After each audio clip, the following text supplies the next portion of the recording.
Hi, I love being a new generation. It's pretty cool. So, I've always been fascinated by people and why they choose to do what they do. And as an economist who gets to work with startups, early stage startups and founders through my work at Icelandic startups, I've had the privilege to witness how knowledge about decision making can help startups succeed and change the world. That's a big word.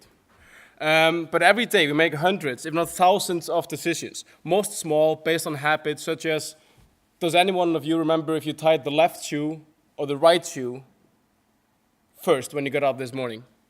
But a lot of them are also big ones, such as, should we leave our job? Are we buying a new car? Should we leave our spouse? Should we get married? These are decisions you make, hopefully, only a few times in your lifetime. But according to modern economics, all of these decisions, whether they're tiny or huge, they're rational. We are all Homo economicus, the rational human being. Today I want to explore with you what that rationality means and if rational can ever truly be sustainable. So, what does it mean to be the rational human being? Well, there are three things that it boils down to. First one, more is always better. If A is better than B, which is better than C, then of course A is always better than C, and it's always in that order. And thirdly, we all have perfect information about the world around us. So, what do those three things mean, actually? Well, number one means that 2 apples are always better than 1 apple. Number 2 means that if you prefer apples to oranges, and then you prefer oranges to bananas, you will always prefer apples to bananas. And it also means that if you're faced with a choice between those 3 things, you will always, every time, eat the apple. Number 3 means that we know everything about the apples, the oranges, and the bananas in the exchange. We also know everything about the way they were planted, who is selling them to us, the price of every other substitution, such as pears or kiwis or whatever you like, and the list goes on and on and on. These 3 conditions describe the fully rational being. I don't know about you guys, but I'm not so sure I live up to those standards. And during the past few years, since I did my thesis on the rational human being, I've been looking for the Homo economicus. And the closest I've come to finding that being is my dog, Askja. Because for Askja, more is always better. Going out for a walk is always better than getting dog candy, which is always a lot better than getting a pet. And she... I can't speak the same language, but I'm just assuming that she has perfect information. So she's the closest I've gotten. So in the past few decades, we have come to realize that people are not fully rational in the economic sense, but rather that we can only be what's called boundedly rational. That is, our rationality is limited. Part of what limits our rationality are heuristics and biases that are ingrained in our brains. Actually, as you can see, there are quite a lot of them. They all affect our judgment subconsciously. Some affect the way we store and remember things. Some affect our judgment when we are under pressure and need to react quickly, while others come into play when we think we have too much information or when we infer meaning where we shouldn't. All of these, as I said, are subconscious. They play a part in the fact that our choices stop being economically rational and become boundedly rational. So, how does this tie into sustainability? Well, a big part of it is that a lot of these biases result in consumers overvaluing their own well-being, as well as undervaluing the future as opposed to the present. This has, in part, led to the consumption pattern responsible for the unsustainable lifestyle that most consumers in the Western world live today. However, with growing awareness for sustainability in every form and concern for our planet, and future generations, I believe that understanding of these behavioral biases and heuristics can be a powerful tool for good.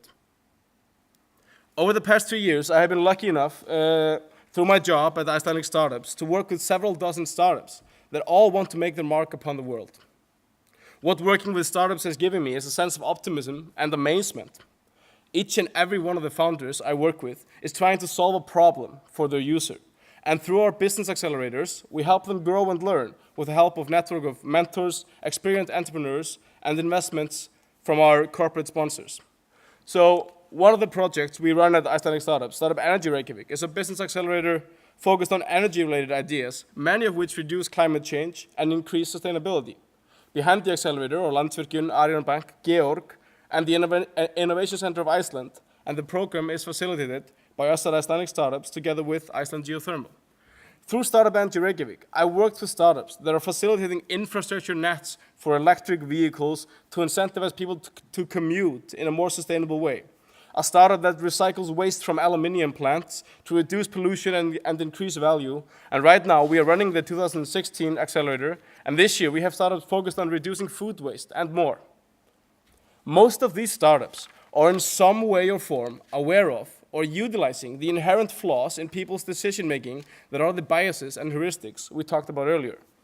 I want to tell you about 2 companies that went through another program we have. They're all similarly named. So that's Startup Reykjavik, we run with Arion Bank. I want to tell you about a company called Jungle Bar and PlayTome Biotechnology. These are the guys behind Jungle Bar. They want to normalize the act of eating insects in the Western world. That is a big task, but it's also an important one. The UN has encouraged the world's population to look to insects as sources of nutrition in order to become more sustainable with regards to food intake, and emphasize this in their goals for 2020.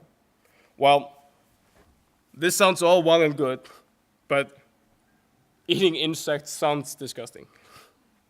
To most people it does, because almost all of us as consumers have been primed to think that insects are nasty and we should demand a full refund if they ever happen to appear in our food.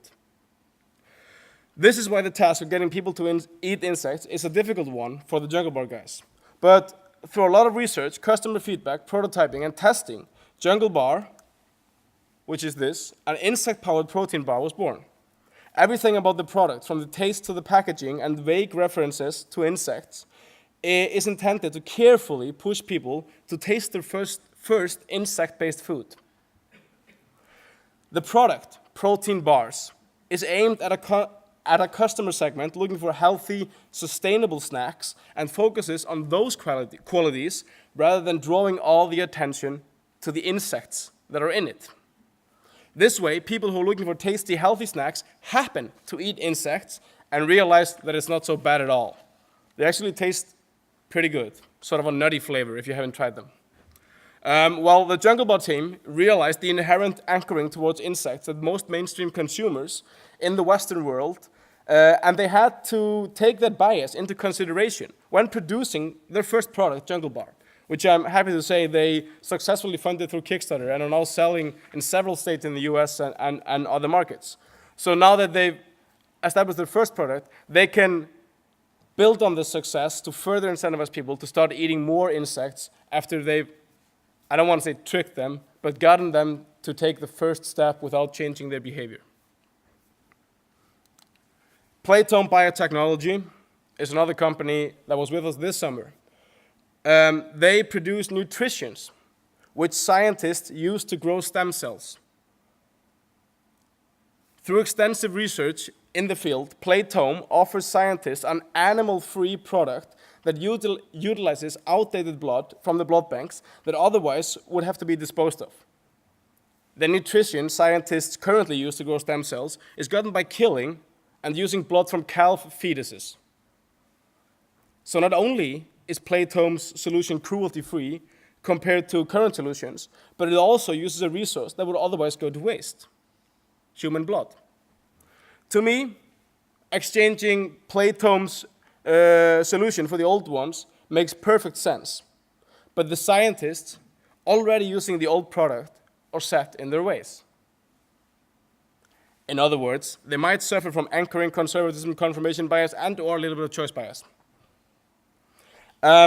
So for PlayTome Biotechnology, this summer we were working on how they frame their solution from the viewpoint of their customer, the scientists and the research centers using their nutrition. And this framing will prove to be key to selling the product and enhancing the future of stem cell research. Jungle Bar and PlayTome Biotechnology are just a couple of examples of exciting new startups whose products are impacting and enhancing the bioeconomy. A lot of new and exciting things are happening and will happen in the next years in biotech, food tech, virtual reality, and many other industries that have the potential to have enormous positive impact on the bioeconomy. This conference and the talks we've heard provide plenty of examples.